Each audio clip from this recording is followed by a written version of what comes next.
Hi, I'm Lexi Hart, your RoboBrief host. Today, BMW pushes factory robotics deeper into electric drive production. HII makes a $900 million robotics bet on shipbuilding.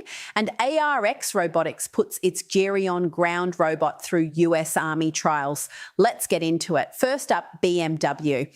At its Steyr plant in Austria, BMW is scaling robotics and AI across the line that builds its electric drive units.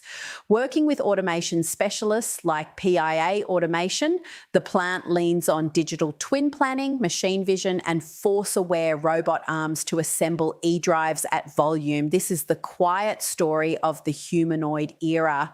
The biggest robotics wins right now aren't walking androids, they're the fixed and mobile arms turning out powertrains millions of times a year. BMW Steyr shows where factory automation is actually scaling inside the electric vehicle supply chain. Next, shipbuilding. Huntington Ingalls Industries, or HII, is reportedly putting around $900 million into robotics and physical AI. A centerpiece is teaming with Path Robotics to bring AI-driven robotic welding into the shipyard. Shipbuilding is brutal, high mix, and short on skilled welders, so robots that can see a seam, plan a weld, and adapt in real time are a big deal. HII's bet turns the shipyard into a physical AI testbed where autonomy has to survive steel, sparks, and the real world, not a demo floor. Finally, defense.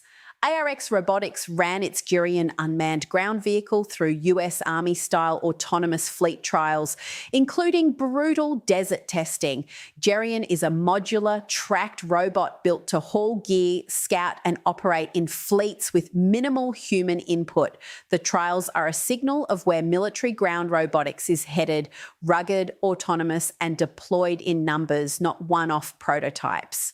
That's your RoboBrief. If you want a daily edge on robotics and physical AI, hit subscribe and check out robobrief.tech. I'm Lexi Hart. See you tomorrow.